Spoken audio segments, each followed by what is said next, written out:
9 to 5 Trap, your complete guide to breaking free from the illusion of job security.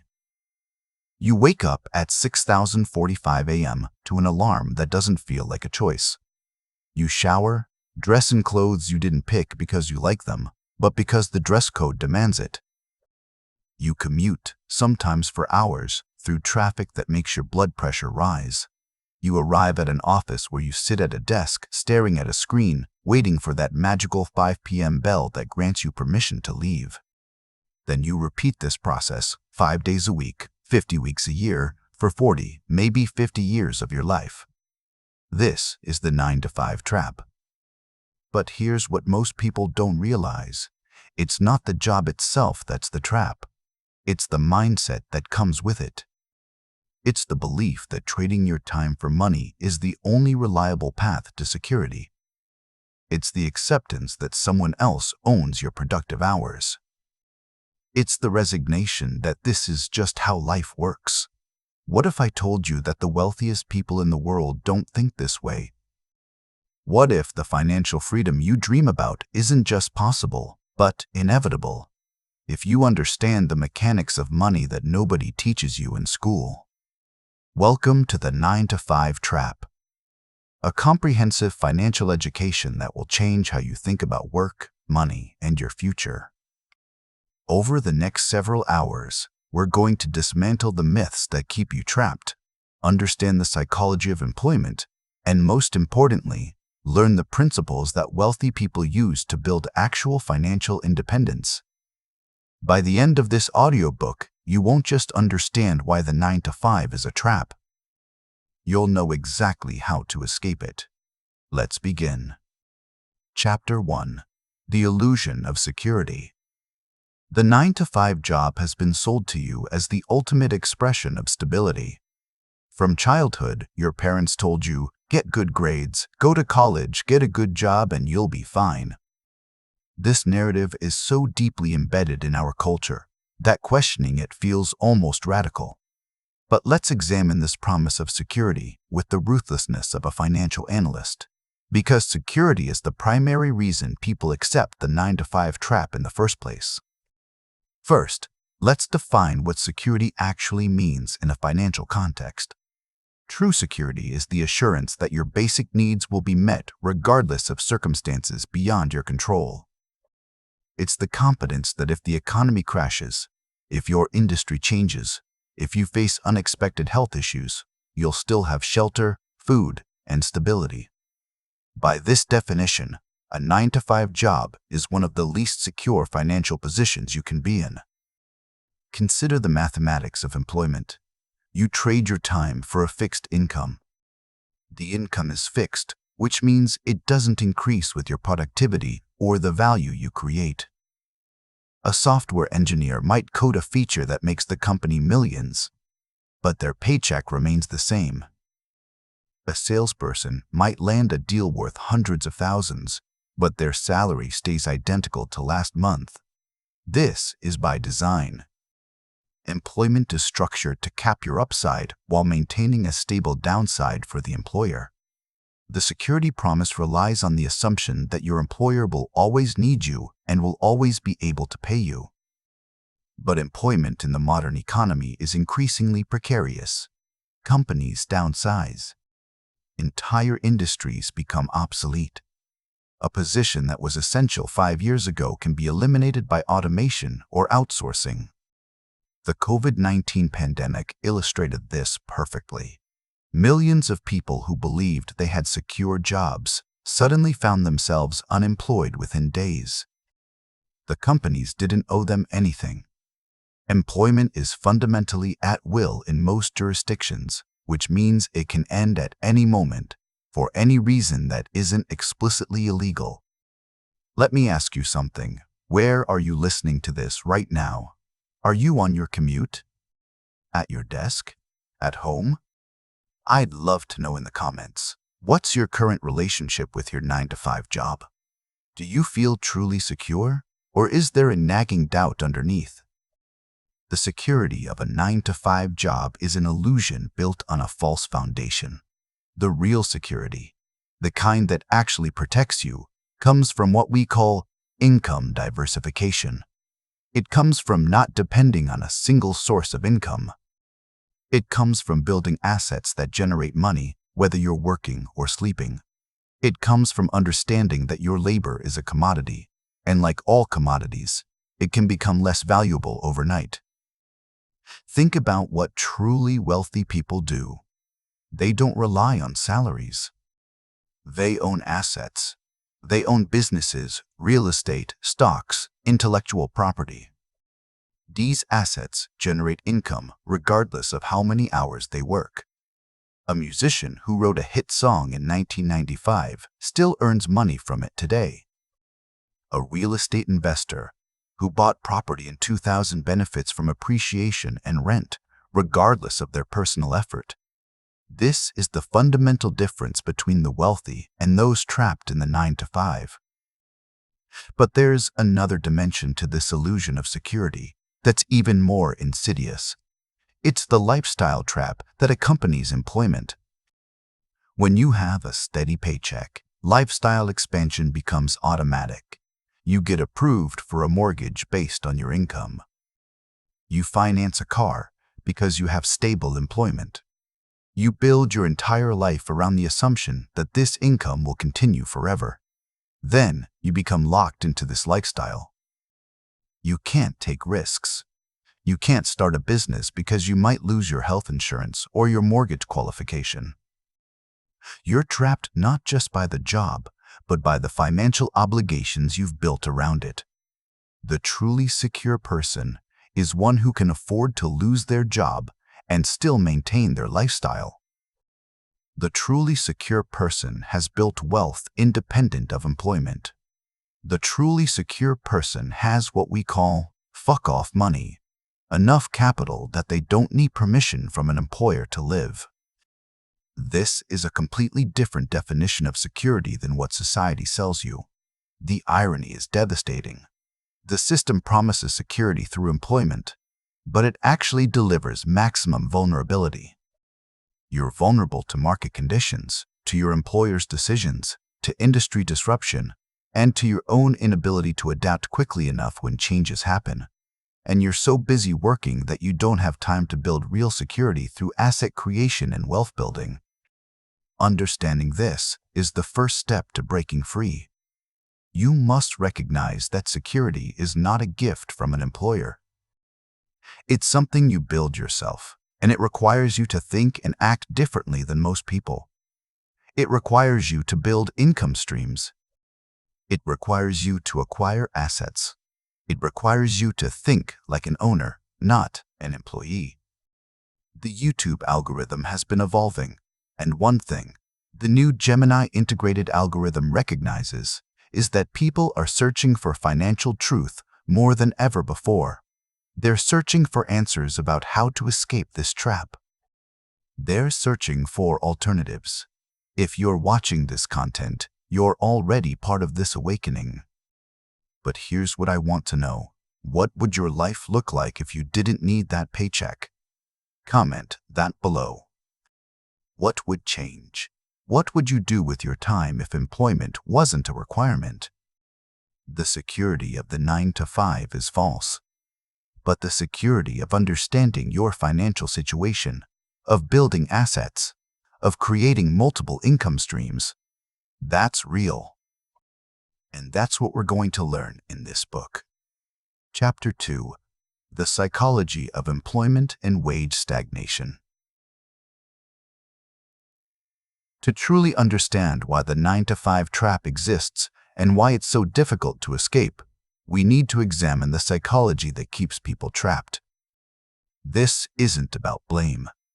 This is about understanding the mechanisms, both external and internal, that make people accept employment as the default path to financial success.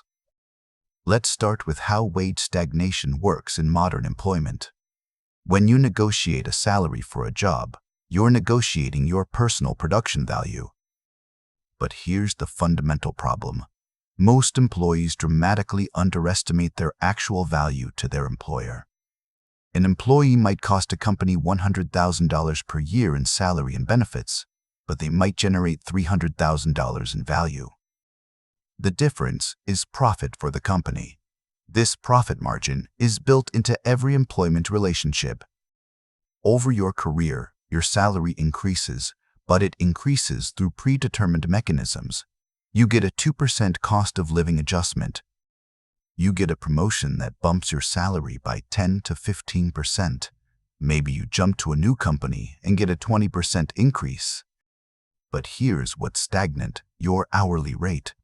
You're still trading hours for money, and those hours don't multiply. You get 24 hours per day, like everyone else. Your salary might increase, but the fundamental unit, your hourly labor value, remains capped at something the market has deemed acceptable for your skill level. Wealthy people understand something employees don't: the multiplication of value. A business owner can scale their effort. They hire people. They create systems. They build products that can be replicated infinite times. A one-time effort, writing a book, creating a course, building software, can generate income forever. An employee's effort generates income only once. The psychology of employment is reinforced from childhood. You're told that the job is your responsibility. Your parents worked jobs. Your teachers worked jobs. Everyone around you worked jobs. The narrative is so universal that it's never questioned. School doesn't teach you about business ownership, entrepreneurship, or wealth building through assets. It teaches you to follow instructions, to pass tests, to seek approval from authority figures. Then you graduate and seek employment where you follow instructions, hit metrics, and seek approval from managers. The system is perfectly designed to create compliant workers, not independent thinkers. But the psychology goes deeper. There's a psychological comfort in employment. Someone else makes the decisions. Someone else takes the risk. You show up, do your job, and receive your paycheck. The predictability is soothing to the human nervous system. Uncertainty triggers anxiety. Business ownership is uncertain. Employment is predictable. Therefore, employment feels safer, even when it objectively isn't. There's also the social validation component. When someone asks what you do, you have an answer. I'm an accountant. I'm a manager at a tech company. This gives you social status. Entrepreneurship, by contrast, is initially uncertain. What do you do? Well, I'm starting a consulting business.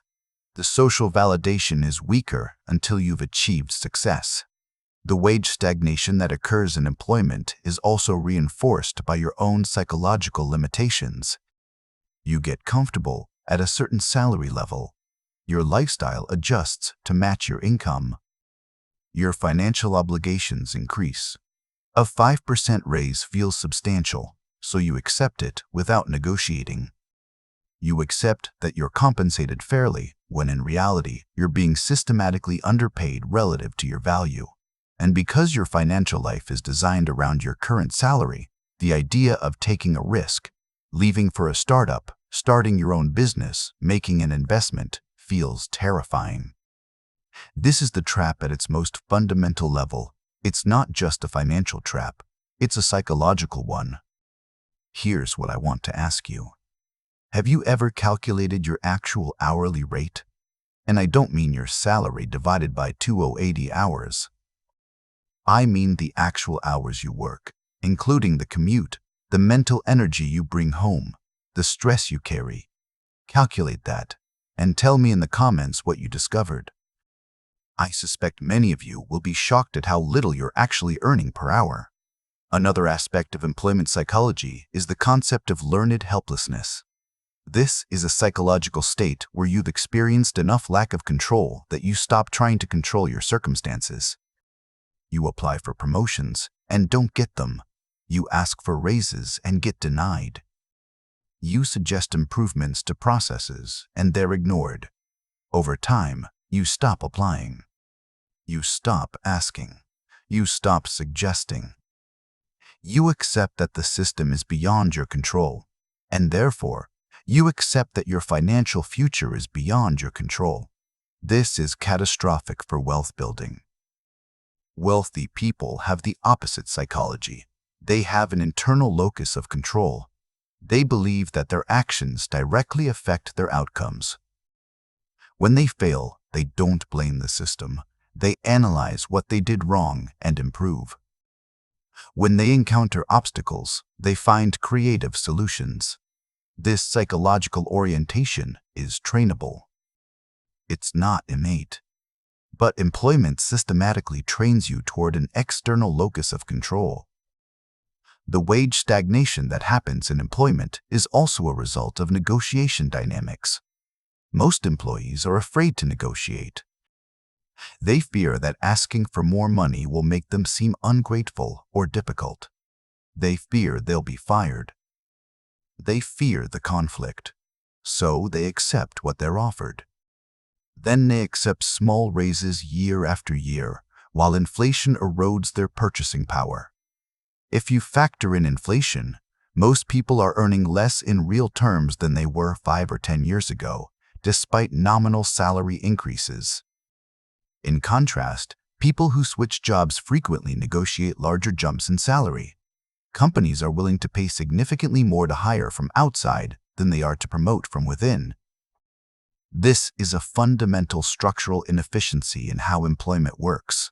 Yet most people stay in the same job for years, accepting small raises, while they could jump to a new employer and get a 30 or 40% increase. The inertia is psychological. What would happen if you negotiated like your life depended on it? What if you treated your salary negotiation as seriously as a business owner treats pricing their services? I'd love to hear your answer in the comments. Have you ever successfully negotiated a raise or salary? What was your experience? The final piece of the employment psychology puzzle is the golden handcuff effect. The longer you stay in a job, the more trapped you become. You accumulate vacation days that you'll lose if you leave. You gain seniority and benefits. You build relationships and routine. You become increasingly expensive to replace, which sounds good but actually makes you more risk-averse. You can't afford to lose this job because you've built your entire life around it. You're not just psychologically trapped. You're financially trapped. Understanding this psychology is essential because breaking free requires more than just understanding finance. It requires recognizing these psychological patterns and deliberately rewiring them. It requires training yourself to think like an owner instead of an employee. It requires building an internal locus of control. It requires accepting that your financial future is your responsibility. Chapter 3: The Mathematics of Compound Growth and Delayed Income. Now we move into the financial mechanics that make the 9-to-5 trap so mathematically devastating. This is where numbers tell the story that emotions can't quite capture. This chapter is critical because it shows you exactly why starting early with wealth building is so important, and why waiting for promotions and raises in your job is a losing strategy. Let's start with the principle of compound growth. Albert Einstein allegedly called compound interest the eighth wonder of the world. Whether he said it or not, the principle is absolutely foundational to understanding wealth. Compound growth is when your earnings generate their own earnings, and those new earnings generate their own earnings, and so on. It's exponential growth rather than linear growth. An employee earns linearly. Year 1, you earn $100,000. Year 2, you earn $100,000. If you get a 3% raise, you now earn $103,000. The growth is linear. It takes decades to double your salary through employment, if you ever do. In contrast, an investor who puts money into an asset with average returns of 8% per year experiences compound growth. $100,000 becomes $108,000 in year 1. $108,000 becomes $116,000 in year 2. Not because the investor did anything different, but because the growth earned its own growth. Over 30 years, that $100,000 grows to more than $1 million. Over 40 years, it grows to more than $3 million. This is the mathematical foundation of wealth building, and it's completely unavailable to someone who only earns employment income. The wealthy don't get wealthy from their salaries. They get wealthy from their assets. They earn income from their assets. Then, they invest that income back into more assets, creating exponential growth. But here's the thing that makes the 9-to-5 even more devastating. You don't just miss out on compound growth. You actively work against it. When you spend all your income on lifestyle, you have nothing left to invest. When you take on debt to finance consumption, you're borrowing against future income at compound interest rates that work against you. The person taking out a car loan at 5% interest is experiencing compound interest in the wrong direction. Let's look at some concrete numbers. Imagine 2 people, both age 25. Person A works a job that pays $100,000 per year. They save and invest 15% of their income, which is $15,000 per year. Invested at an average return of 8% annually after 40 years, they have approximately $3.5 million. Person B does the same job, but gets a 3% annual raise instead of investing surplus income. After 40 years, their salary has more than tripled, but they've never built an asset base. If they lost their job at age 65, they would have nothing but Social Security, which isn't enough to maintain most people's lifestyle. But wait. It gets worse. Person B actually experiences negative compound growth because they've taken on debt. They financed a house with a mortgage. They financed cars. They financed education. They're paying interest on all of this. The interest they pay goes to banks, which invest that interest into their own assets, creating wealth for the bank while person B remains trapped. This is the mathematical heart of the trap. The 9-to-5 prevents wealth building in 2 ways. First, by occupying your time so you can't pursue wealth building activities. Second, by encouraging consumption patterns that prevent you from accumulating capital to invest. The delayed income effect is another crucial mathematical principle. When you're employed, your income is delayed. You work, and then you're paid. There's a lag. In contrast, when you own assets, income can be immediate. You own a rental property, and tenant pays you at the beginning of the month. You own an e-commerce business, and customers pay you when they buy. You own a course, and students pay you when they enroll. For an employee, this delay means you're always behind. You're working to pay for last month's expenses. This delayed income creates a psychological burden. You can never get ahead because you're always working to cover obligations that came due before your current paycheck arrived. This is the paycheck-to-paycheck mentality. And it's not just about being broke. It's about the fundamental structure of employment, making it difficult to accumulate capital. Here's a question I want you to think about and potentially comment. If you had to live on 50% of your current salary tomorrow, could you? Or have you structured your life so completely around your current income that a loss of employment would be catastrophic? Most people are in the latter category. That's financial fragility masquerading as financial security. Another mathematical principle that's crucial: leverage. Wealthy people understand that money can be multiplied through leverage. If you borrow money at a lower interest rate than your investment returns, you increase your returns. A real estate investor might borrow at 5% interest while earning 8% in rent and property appreciation, netting 3% on borrowed capital. An employee can't leverage their labor. You can't borrow additional hours to sell to your employer. Your leverage is capped. The mathematics of the 9-to-5 trap extend to tax treatment as well. Employment income is taxed most heavily.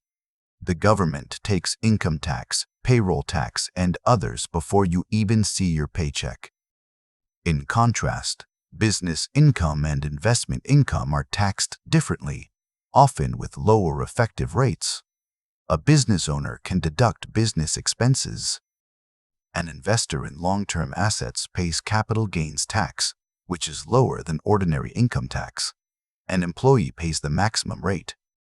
This is by design, encoded in the tax code, which was written by wealthy people who understand these principles.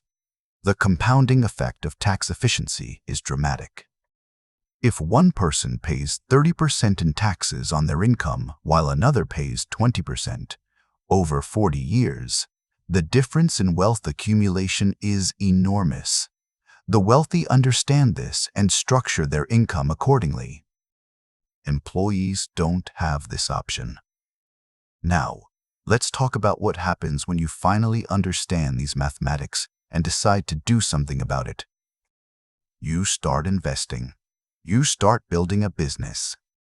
You start creating assets. Initially, it feels slow. You're still earning most of your income from employment. The asset income is negligible. But if you persist, something magical happens. The compound growth starts to accelerate. Your assets generate income. That income generates more income. The exponential curve begins. Then, at some point, your asset income exceeds your employment income. At that point, you don't need the job anymore. You've escaped the trap. The question I have for you is this: what would it take for you to start investing seriously in your own financial future? What's holding you back? Comment below. Is it knowledge? Is it capital? Is it fear? Understanding your barrier is the first step to overcoming it. The mathematics of compound growth are so powerful that even if you started with disadvantages, lower income, later start date, less education, if you understood these principles and applied them consistently, you would eventually surpass those who had advantages but didn't understand the mathematics of wealth. This is true. It's mathematically provable. The 9-to-5 trap exists not because you can't escape it, but because most people don't understand these numbers and therefore don't even try. This is when someone works in a field they're passionate about, doing work they find meaningful, earning a salary that's somewhat above average. The trap here is more subtle because there's genuine satisfaction and purpose. But it's a trap nonetheless, and in some ways, it's more effective at keeping people trapped because they're less motivated to escape. The dream job is often in creative industries, entertainment, journalism, nonprofit work, academia, design. People work in these fields because the work itself is rewarding. They care deeply about what they do. They're not just trading time for money. They're pursuing a passion.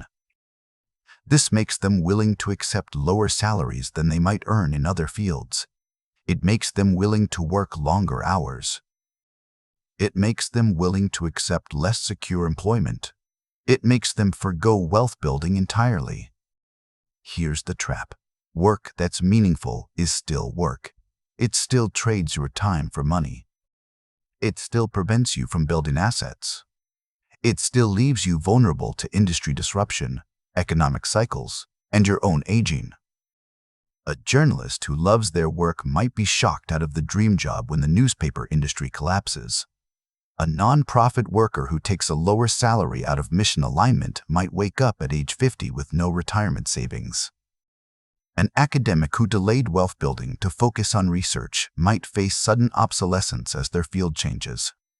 The dream job trap is particularly insidious because the person is grateful for the opportunity. They feel lucky to be doing work they love. They feel that they should accept lower compensation because they get to do what they're passionate about. They feel that pursuing money would corrupt the purity of their work. These feelings are real and understandable, but they're also exactly the feelings that keep the trap functioning. Here's the truth that's difficult for people in dream jobs to accept. You can love your work and build wealth. They're not mutually exclusive. But the system wants you to believe they are. The system wants creatives to feel that selling out is the only way to make money, so they should accept lower pay and focus on the work.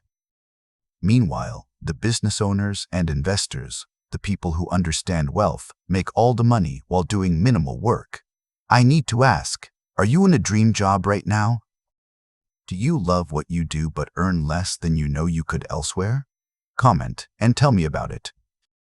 I want to understand how many people have trapped themselves in the dream job illusion. The dream job trap works through several mechanisms. First, there's the sunk cost fallacy. You've invested years building expertise in a specific field. You have established relationships. You have credentials.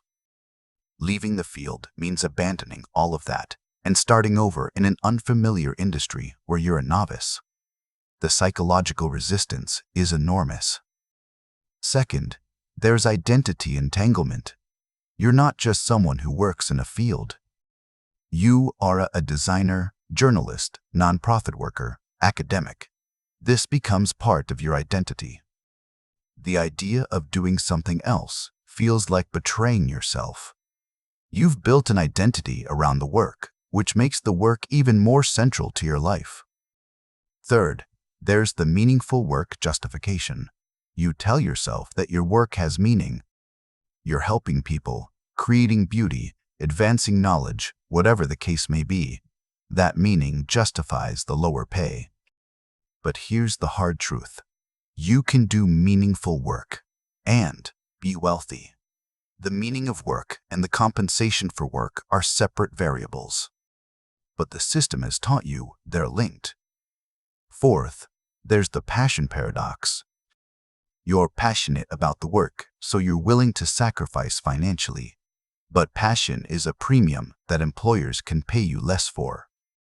If you would do the job for free because you love it, you have no negotiating leverage. Employers know this. They hire passionate people at below market rates because they know those people will accept lower compensation for the privilege of doing work they love. The mathematics of the dream job are devastating. Imagine someone earns $70,000 per year in their dream job, working in a field they're passionate about.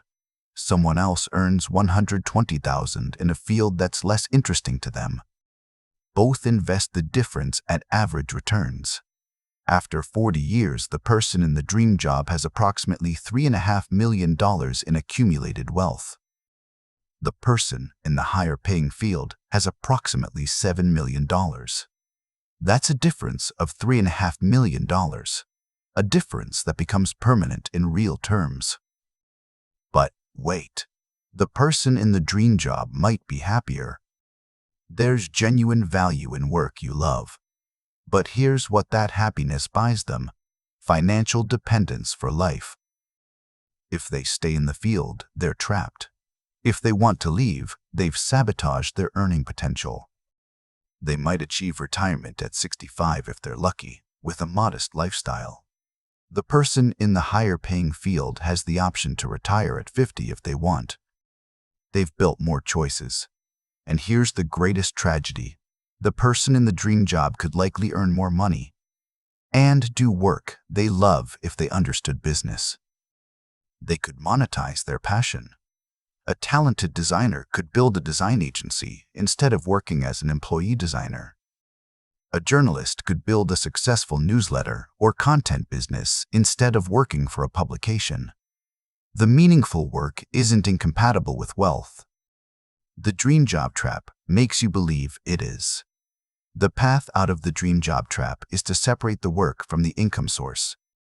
You can continue doing the work you love, but you build a business around it, or you diversify your income.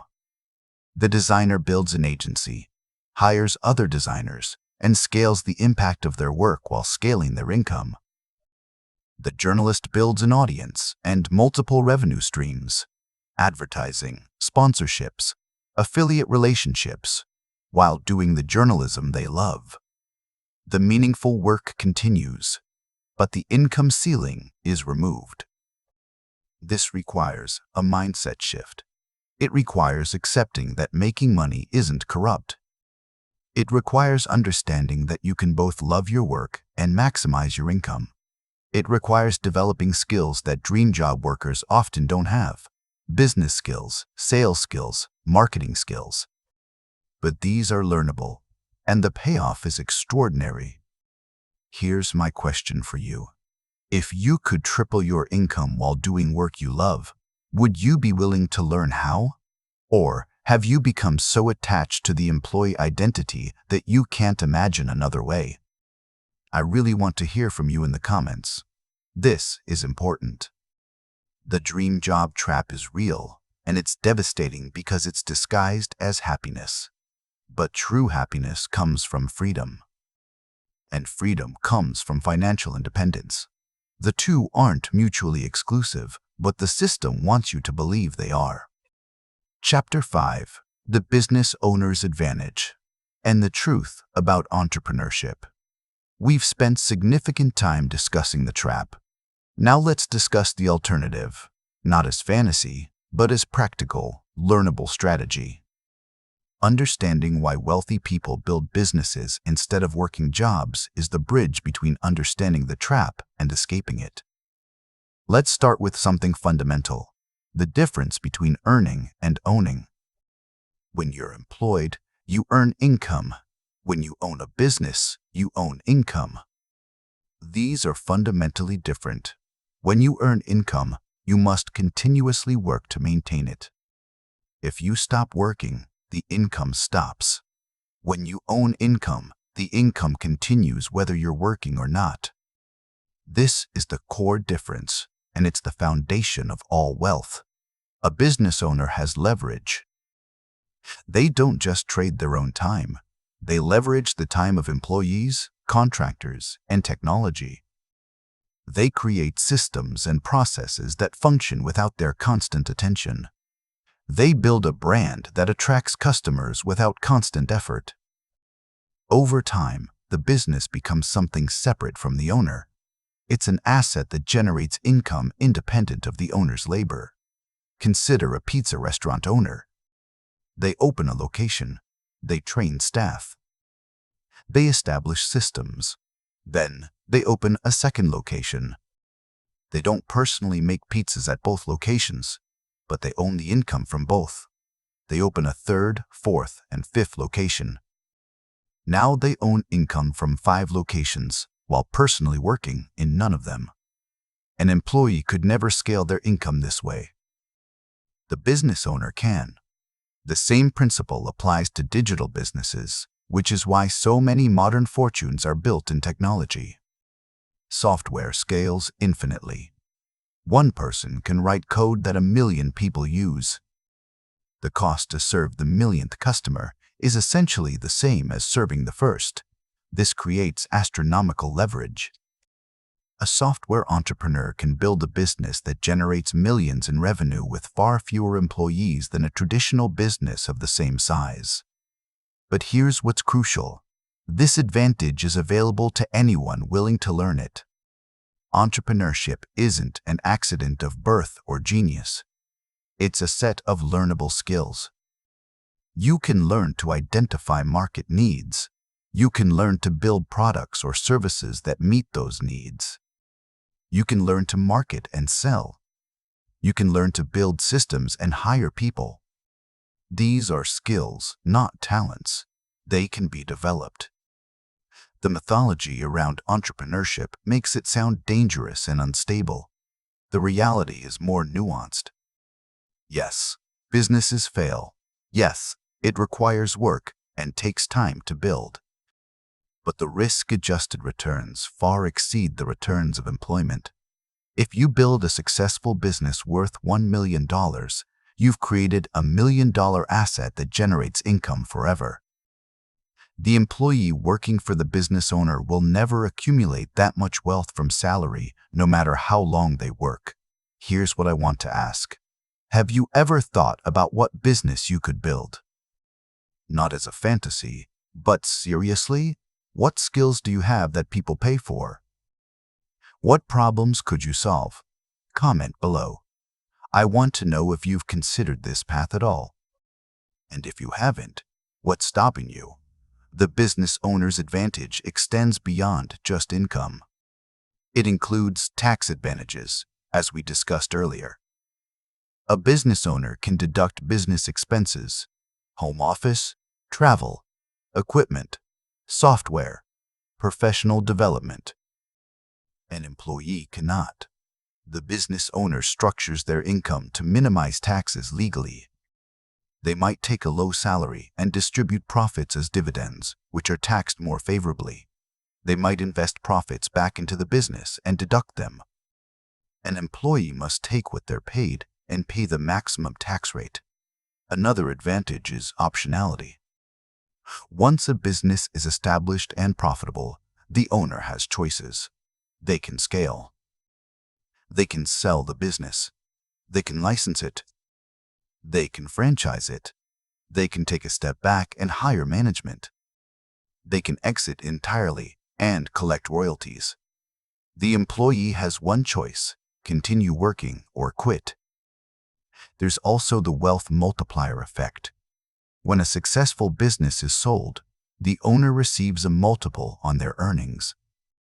A business that earns $500,000 per year might sell for $3 to $5 million, representing 3 to 5 years of earnings in a single transaction.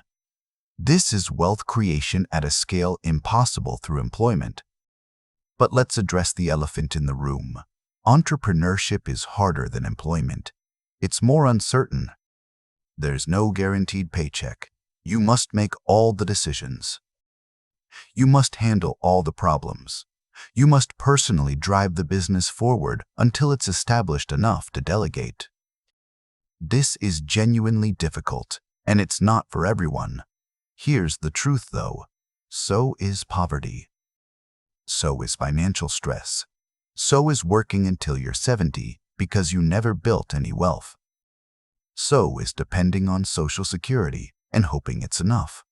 The question isn't whether you want the hard path or the easy path. The question is, which hard is harder?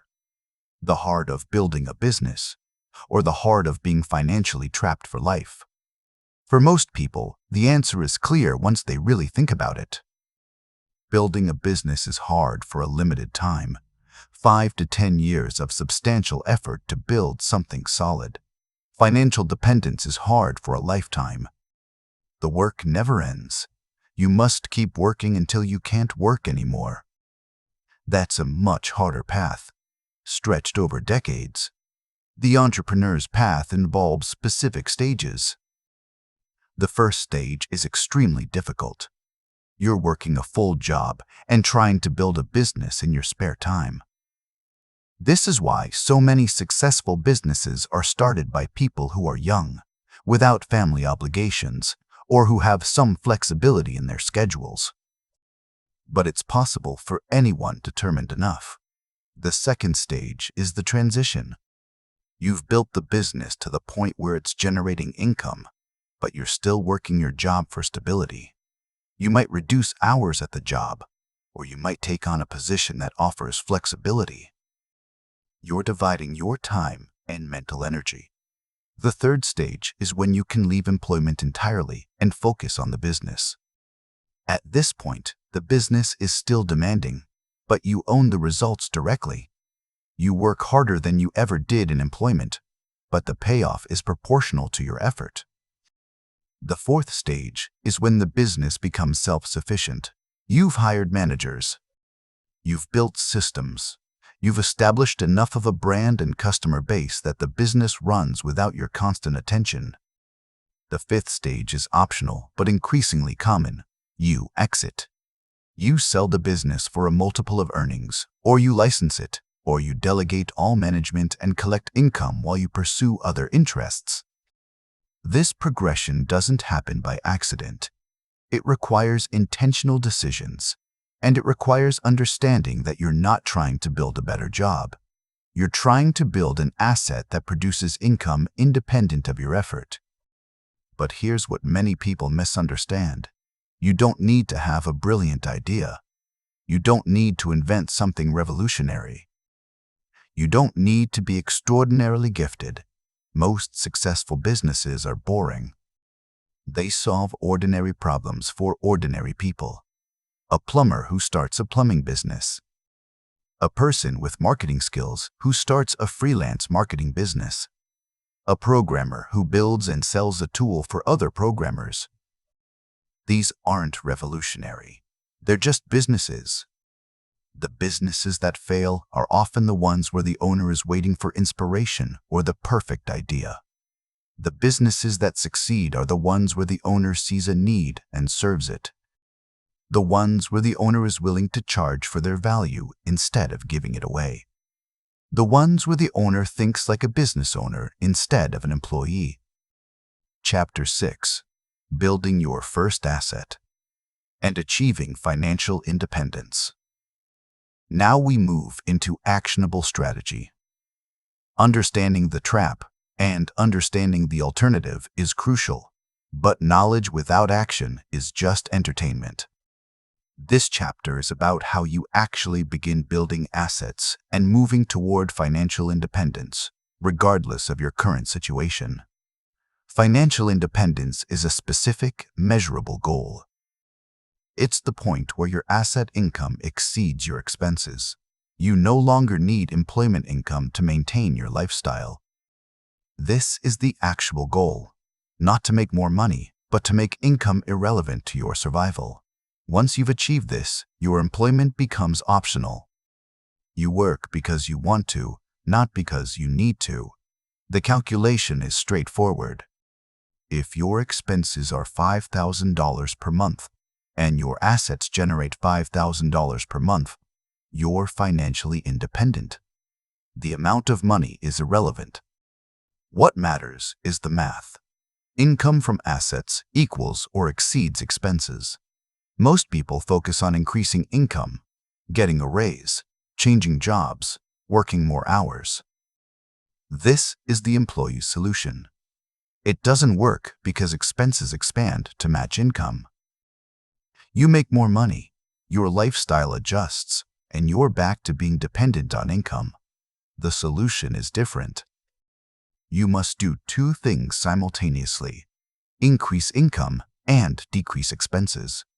You must build assets and discipline your consumption. The gap between the two is your path to freedom. Let's talk about building your first asset. This is the hardest part because you're starting from zero. You have no business, no rental property, no investment portfolio. You have only your ability to generate income from employment and your willingness to invest some of that income into assets. The first asset most accessible to most people is equity in index funds. If you can save $1,000 per month from your employment income, you can start investing in index funds. Over time, as your investment grows and generates returns, it becomes an asset that works for you. This is accessible to anyone with employment income.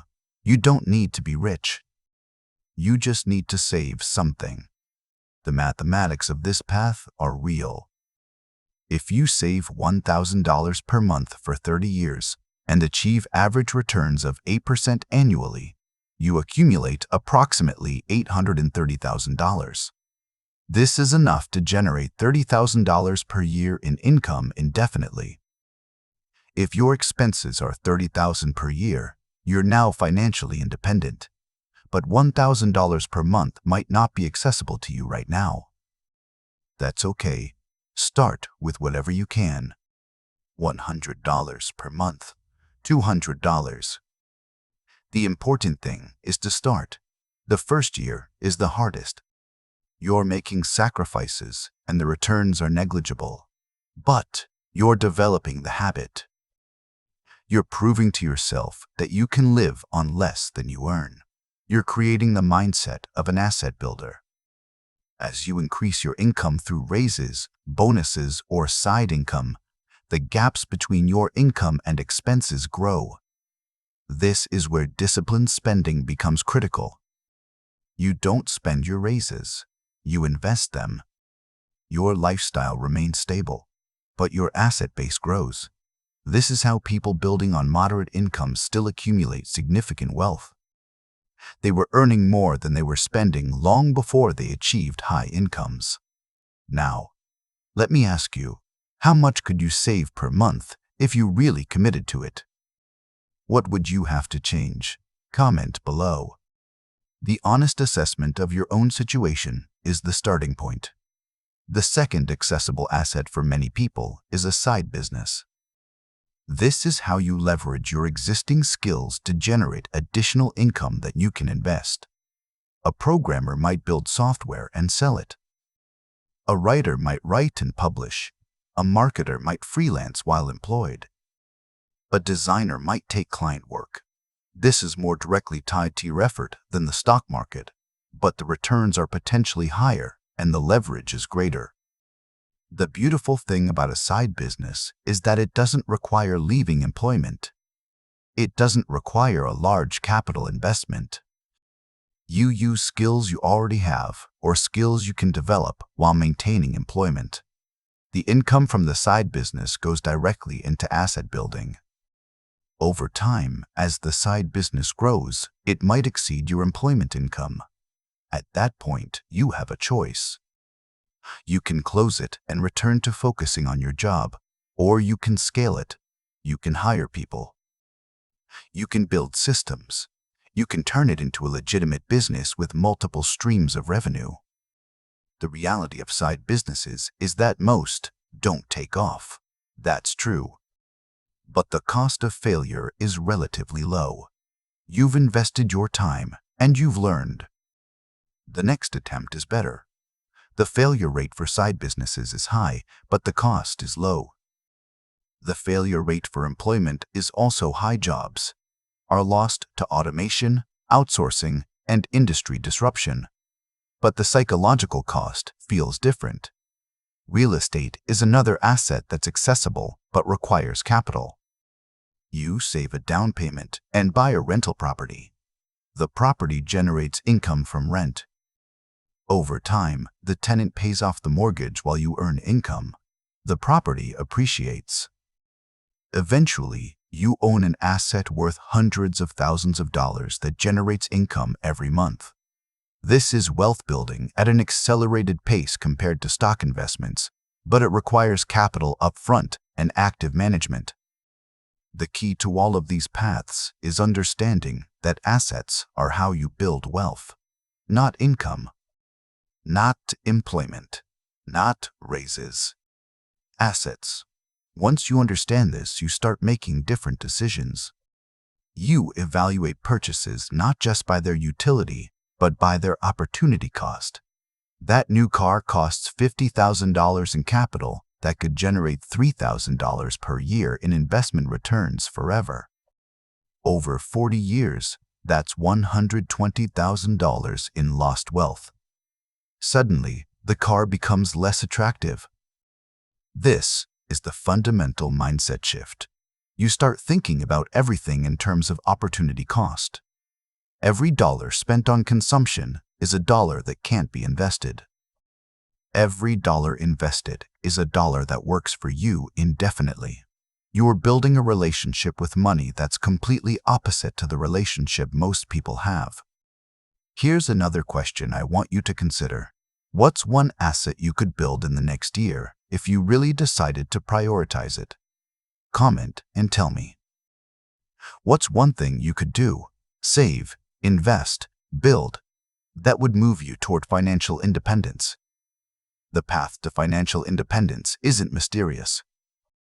It's a formula. Earn more than you spend. Invest the difference. Let compound growth work for you. Repeat for decades. It sounds simple because it is simple. What's hard is the discipline. It's hard to maintain a lower lifestyle than you can afford. It's hard to forgo the latest iPhone to invest in index funds. It's hard to work a side business in your spare time. It's hard to choose delayed gratification in a culture that celebrates instant consumption. But here's what's harder: staying in the 9-to-5 trap for 50 years. The beautiful part of this path is that it works. It works for people from modest backgrounds. It works for people with average intelligence. It works for people who started late. The math works. The only question is whether you have the discipline to execute. Chapter 7. The Modern Landscape. Technology, Automation, and the Future of Work. The 9-to-5 trap has evolved significantly in the last few years, and it's important to understand how technology is reshaping the nature of the trap.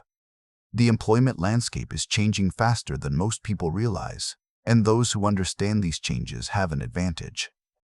Automation is reshaping every industry. Jobs that were considered secure are becoming automated. Customer service is handled by AI. Accounting is handled by software. Data analysis is handled by algorithms. Transportation is becoming autonomous. Even creative fields, writing, design, art, are being impacted by artificial intelligence. The jobs that feel secure today might not exist in 10 years. This is where the illusion of job security becomes even more dangerous. You might work in a field that feels stable, in a company that feels permanent, doing work that feels essential. Then, a new technology emerges, and your job becomes obsolete. Suddenly, the security you were promised evaporates. What's interesting is that this creates opportunity for those who understand it. If you know that your job might be automated, you're more motivated to build skills and assets that can't be. You're more motivated to start a business or build assets. You're more motivated to diversify your income. The new YouTube algorithm with Gemini integration has started recognizing that people are increasingly searching for information about automation, future of work, alternative income, and financial independence. This is happening at scale. Millions of people are waking up to the reality that employment might not be the stable path it was promised to be. Let me ask, have you thought about how automation might affect your job? Do you work in a field that's vulnerable to automation? Comment below. I want to understand what industries are most concerned about this. This information matters. But there's more to the modern landscape than automation. There's also the gig economy, remote work, and the democratization of commerce. These are all factors that change how people can build income and wealth. The gig economy, Uber, DoorDash, freelance platforms, etc., allows anyone to earn income on their own schedule. This is often presented as a positive alternative to employment, and in some ways, it is. You have flexibility. You have no boss. You choose when you work. But it's important to understand what it is. It's still trading your time for money. You're not building assets. You're not leveraging. You're just doing contract work instead of employment. The gig economy is useful as a bridge. It's a way to generate additional income while you're building assets. Many people use gig work to fund their investment or side business. But as an end goal, the gig economy has the same fundamental problem as employment. It scales linearly with your effort, not exponentially. Remote work is another significant change. The ability to work remotely has expanded dramatically since the pandemic. This creates opportunities.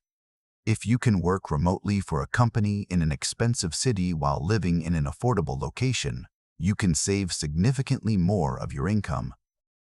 If you can work remotely while also building a side business, you have flexibility. But remote work is still employment. It's still trading time for money. It doesn't solve the fundamental problem of the 9-to-5 trap. The democratization of commerce through platforms like Amazon, Shopify, Etsy, and others means that anyone can build a business and sell products to the world without significant capital.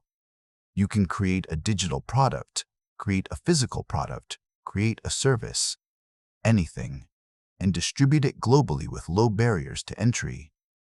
This is revolutionary compared to the past, where building a business required capital, location, and relationships. The internet has also created the opportunity for content creators, influencers, and digital entrepreneurs. People are building significant incomes from YouTube, TikTok, blogs, podcasts, and other content. This is still work, but it's leveraged work. One video can be viewed by millions. One podcast can reach thousands. The effort is fixed, but the audience is scalable. What's important to understand is that all of these new opportunities, the ability to start a business with no capital, the ability to reach global audiences, the ability to automate and scale, are available to anyone. They're not reserved for the wealthy or the privileged. A person in Pakistan can build a business and sell products globally. A person without a college degree can become a content creator and build a significant following. The barriers to entry for building assets and creating income have dropped dramatically. Yet most people still cling to the 9-to-5 job, even as these new opportunities emerge. Why? Because the psychological trap is so strong. The social conditioning is so deep. The fear is so pervasive. It's easier to do what everyone else does than to chart your own path. Here's what I want to know. Have you explored any of these alternative ways to create income? Have you built anything?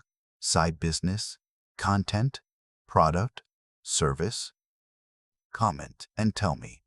What's your current situation, and what's holding you back from pursuing something more? The modern landscape also includes increased financial volatility. The 2008 financial crisis, the 2020 pandemic, the 2022 tech layoffs. These have all exposed the vulnerability of employment-based security. Millions of people have been laid off despite decades of service and excellent performance. The promise that if you work hard and are loyal, you'll be taken care of has been repeatedly broken. This volatility makes the case for asset building even stronger. Employment is not stable. It never was. The myth of stability has been exposed. What's actually stable is diversified income from multiple sources and assets that generate income independent of any single employer. We've covered the alternative paths, but there's another dimension that's equally important: the psychological cost of remaining trapped. This is the dimension that rarely gets discussed, but it's perhaps the most damaging. Work that you do primarily for money, in service to someone else's vision, for 40 to 50 hours per week is psychologically taxing. It doesn't matter how good the job is. It doesn't matter how well you're treated. It's still work that you're doing primarily because you need the money, and that fundamental reality shapes your psychology. People who are financially trapped experience higher rates of depression, anxiety, and stress. They have less time for relationships, for hobbies, for personal growth. They're constantly tired. They're constantly worried about job security. They're constantly managing the stress of having obligations that depend on continued employment. This is the psychological cost of the 9-to-5 trap. In contrast, people who have achieved financial independence experience a different psychology. They have freedom. Not just financial freedom, but psychological freedom. The work they do, if they continue to do it, is because they choose to. They could stop, and they would be fine. This changes everything. Suddenly, work becomes different. It becomes an expression of choice rather than necessity. It becomes significantly less stressful. There's also the dignity piece. When you're dependent on an employer for your survival, the power dynamic is fundamentally unequal. Your employer has power over you.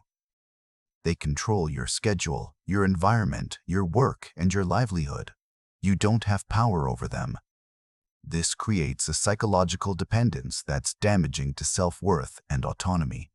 In contrast, when you're financially independent, the power dynamic inverts. You can choose to work with an employer if you want, but you don't need to. This fundamental shift in power creates psychological freedom. You're not desperate. You're not grateful just to have a job. You're engaging with work from a position of strength, not weakness. There's also the question of meaning and purpose. Most people who work 9 to 5 feel that their work doesn't matter. They're not changing the world. They're not solving important problems. They're executing instructions for money. This is psychologically unsatisfying. It creates a low-level depression that pervades life. You're spending the bulk of your waking hours on something you find meaningless, in service of goals you don't care about, for people you don't choose. When you're building your own business or creating your own income, the meaning is different. Even if it's not saving the world, it's yours. You're building something. You're creating. You're solving problems that matter to you. This is psychologically fulfilling in a way employment rarely is. And here's something that rarely gets discussed: identity and self-worth. When you've defined yourself by your employment, I'm a lawyer, I'm an engineer, I'm a teacher, your identity becomes fragile. If you lose the job, you lose the identity. If the field changes, if the industry shrinks, if you become obsolete, you lose not just income but your sense of self. In contrast, when you define yourself as someone who builds and creates, whose worth isn't dependent on a single employer, your identity is more robust. You can weather industry changes. You can adapt. You're not fragile. And psychologically, this creates resilience. Here's a deep question. How much of your identity is tied to your job? Would you feel like you'd lost something fundamental if you changed careers or left employment? Comment and be honest with yourself. The answer matters. The psychological freedom of financial independence also extends to time. Most people feel they don't have time. They're busy. They're stressed. They don't have time for the things that matter to them. But what's consuming their time is work. 40 to 50 hours per week working, plus commuting, plus stress about work, plus worrying about job security. Add in trying to earn more through side work or education, and suddenly you have no time for your family, your health, your interests, your growth. Financial independence changes this. You have choices about how to spend your time. You don't have to work for money if you don't want to. This creates freedom to prioritize what actually matters to you. Family, health, hobbies, learning, travel. You have time for these because you're not consumed by work. But here's what's crucial. This freedom is only available if you've built financial independence. If you're dependent on an employer, you don't have this choice. You must work. You don't have autonomy. You have the illusion of choice. You can choose your job, but not real choice. You must work. You must earn. You must be dependent. The 9 to 5 trap is a cage. Even if the cage is comfortable, even if the bars are made of gold, it's still a cage. And human psychology deteriorates in cages. We crave autonomy. We crave choice. We crave meaning. The 9 to 5 job fundamentally frustrates these psychological needs. Breaking free from the trap isn't just about money. It's about psychology. It's about dignity. It's about autonomy. It's about building a life where you're in control, not controlled. It's about freedom. Chapter 9. Your Action Plan. From Today to Financial Independence. This is the final chapter, and it's where we transform understanding into action. By now, you understand the trap. You understand the mathematics. You understand the alternative. But knowledge alone doesn't change your life. Action does. This chapter is your practical roadmap. The path to financial independence has several phases, and your current phase depends on where you are now. Let's identify the phases and the actions for each. Phase 1. Awareness and assessment. This is where most people are. You're reading or listening to this book, which means you've become aware that the 9-to-5 might not be serving your long-term interests. You're questioning the path you've been on. This is crucial. Until you're aware that there's an alternative, you can't pursue it. So if you're in this phase, congratulate yourself. You've taken the first step. In this phase, your actions are: 1. Calculate your actual financial situation. How much do you earn? How much do you spend? What's your net worth? Do you have debt? Most people don't actually know these numbers. Knowing them is essential. 2. Identify your biggest financial vulnerability. Is it that you're spending more than you earn? Is it that you have no emergency fund? Is it that you're dependent on a single income source? Understanding your biggest vulnerability tells you where to start. 3. Read or listen to content about financial independence, business, and wealth building. You're already doing this. Consume more. Learn. Let ideas percolate. Here's my question for this phase. Have you calculated your actual monthly expenses? Most people don't know. Go do that right now. Comment and tell me what you discovered. Was it higher than you expected? This is important. Phase 2. Foundation building. Once you're aware and assessed, you build a foundation. This phase involves 3 actions. 1. Increase your financial visibility. Set up a system to track your income and expenses. Use apps like YNAB or Mint. Create a simple spreadsheet. Whatever. The point is to have data. 2. Build an emergency fund. This is non-negotiable. Save 3 to 6 months of expenses.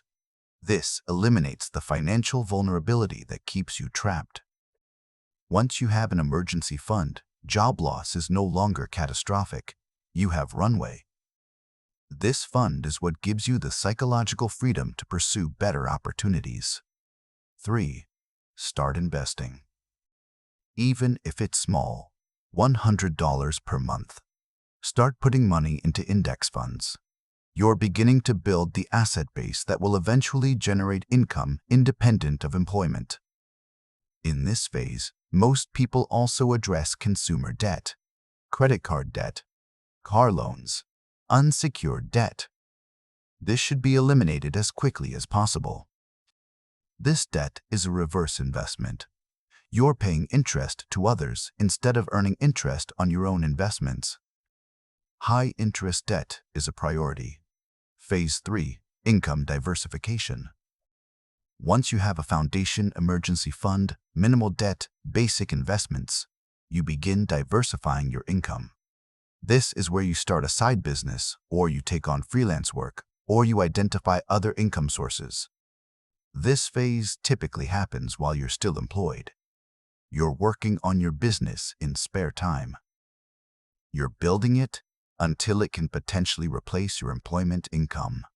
This phase is difficult because you're dividing your time. You're working a job and you're building a business, but the payoff is significant. The income from your side work doesn't just supplement your employment income, it goes directly into asset building. This accelerates your path to financial independence. Here's what I need to know. Have you identified what side business or income you could build? What skills do you have that people pay for? What problem could you solve? Comment below. Even if you're not ready to start yet, identify what you would do. This clarity is important. Phase 4. Transition. At some point, if you've built a successful side business, the income from it exceeds your employment income. At this point, you have a choice. You can continue with both, or you can transition to focusing primarily on the business. This is usually where people feel the fear most acutely. You're considering leaving a job, even though your alternative income might not feel stable yet. The transition is easier if you have an emergency fund and low expenses. If you can live on 50% of your business income and still maintain your lifestyle, job loss becomes a minor inconvenience. If you need 100% of your business income to survive, leaving employment feels risky. This is why expense discipline is so important. The lower your lifestyle, the less income you need to maintain independence. A person with $5,000 monthly expenses needs much more income to be independent than someone with $2,000 monthly expenses. By the time you transition, you should have aggressively optimized your expenses. Phase 5. Scaling. Once you're independent from employment income, you have choices. You can continue building your business. You can start a new business. You can invest the capital you're generating.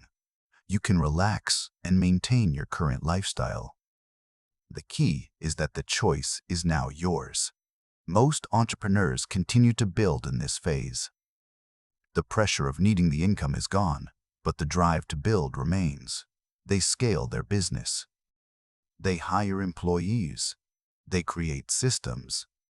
They increase the revenue and profit of their business. This generates more capital to invest. Phase 6. Optimization and diversification. At this phase, you're not focused on earning more. You're focused on optimizing what you have. You might invest heavily in index funds. You might buy real estate. You might diversify across multiple businesses or investments. The goal is to maximize income while minimizing work. Different people optimize differently. Some become passive. Their business runs. They collect income. They invest in index funds. Others remain active. They build multiple businesses. They remain involved. The important thing is that you have choices and aren't dependent on work. Now, here's the reality. Not everyone will follow all these phases. Not everyone will start a business. Some people will build wealth entirely through investing while maintaining employment. Others will exit employment and live simply, focusing on asset building rather than income growth. The paths are varied. But all paths to financial independence share common elements: earning more than you spend, investing the difference, being intentional about your income sources, building assets rather than just earning income, having multiple income sources, maintaining discipline around consumption. Here's my final big question. Which phase are you in right now? And what's the next action you're going to take? Comment below and commit. Tell me your next step. Hold yourself accountable to my audience. The 9-to-5 trap is real. It's designed to keep you working until you can't work anymore. But it's not inevitable. It's escapable. And the path is clear if you're willing to see it and willing to walk it. Your financial independence is achievable. Not in fantasy. Not in someday. But in reality, if you execute. The question is, will you? You've now spent several hours understanding the 9-to-5 trap, the mathematics of wealth, the psychology of financial freedom, and the specific path to escape. The knowledge is complete. What remains is execution. But before you go, I have a few critical asks for you.